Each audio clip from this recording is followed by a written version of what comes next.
Lyle, well done. Good win, that. Very good win. A really difficult team to play against, that Wycombe team. The amount of energy they have and the way they play the game, it's difficult. You've got to be on your job for 95 minutes.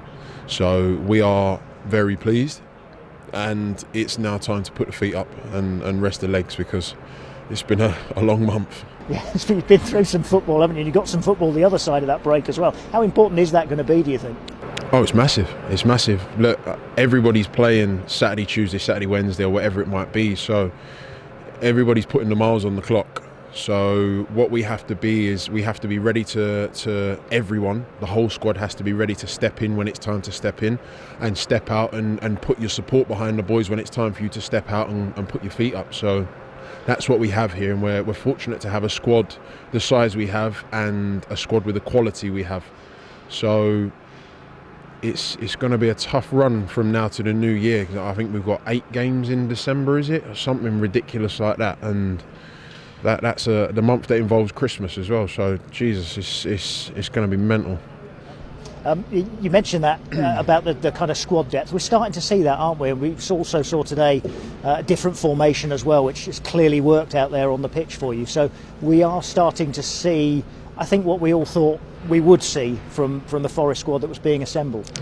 Yeah, I mean, look, we have an identity, we have a direction from the manager, and that has to come from him, and it does come from him, and we now have to do everything we can to put his plans into practice. But let's be honest, unless we put the hard yards in, the best plans aren't going to come to anything. So we need to rest up, get ready to go again, because there's going to be a lot more miles to run, and it's not going to be easy.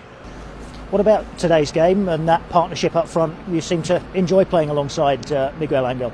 Look, Miguel's a very, very good footballer. He's a very good foil, and I think he's not the only one. Luke Freeman, Joe Lolly, we've got an abundance of attacking talent. It's just about making that talent click, and that's what the gaffer's job has been, really and truly. Because yeah, we were conceding a couple of goals, and 1 goal here and 1 goal there, but we seemed quite solid, and now I think what we need to work and carry on working on is that little bit of fluidity going forwards.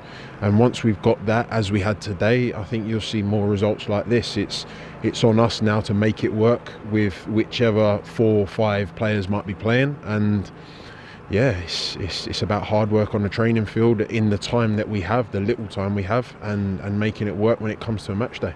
He's called for quality in the final third, and obviously you've got that, your first goal today. What a cross from Cyrus Christie. Oh, it's perfect. It's perfect. He's literally just floated it to the back post, and it's one of those. It's not an overly difficult header. Just get it inside that post and get it down. And look, I managed to do it, and it's a great feeling when you score. And I don't think there's a better feeling in football, to be honest with you. But then to get the second in the second half, it just kind of opened up for me. Really strange one, because I tried to play Ant in, and it kind of ricocheted back to me, and then it was like the parting of the Red Sea. It was great. So I'm happy, I'm pleased, and it's 2 very different goals. Yeah, and the second one, I mean, timely, because you were coming under a bit of pressure. They chucked on Akinfenwa off the bench, hadn't they? And he's always going to cause problems, but so you kind of needed that second goal.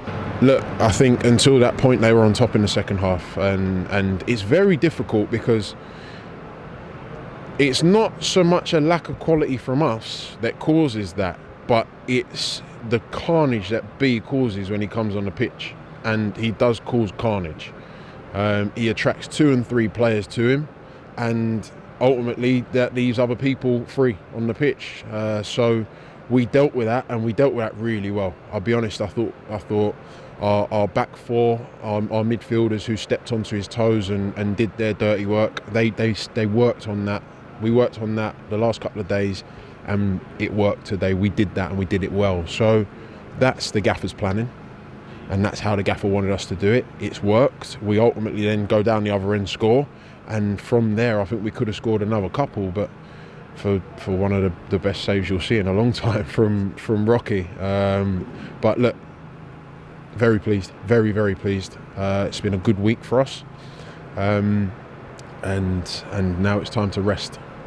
I hope you can. Just a quick word about off the pitch as well. How was October for you in terms of the awareness and raising awareness of cancer research? October was good. Obviously, with everything that's going on at the moment, you can't really expect October to be as big as it has been the last 2 years, and that's because we don't have anybody here, so we don't have the visual awareness of 30,000 people for 3-4 games in a month, seeing pink hair, pink boots, and actually understanding and reading about it and knowing what it's about. So, effectively, we've relied on social media, which has worked to a degree, but by the same token, I didn't really want to stand there this year and go, give me your money, give me your money, give me your money, because I understand that we're all in such a difficult position with everything that's going on. So I think I decided that I wanted to go heavy on the awareness, and I think we did that, and we have achieved that. So next year we'll go at it again, and hopefully with the backing of Macron, we might have a few pink shirts to sell in the club shop.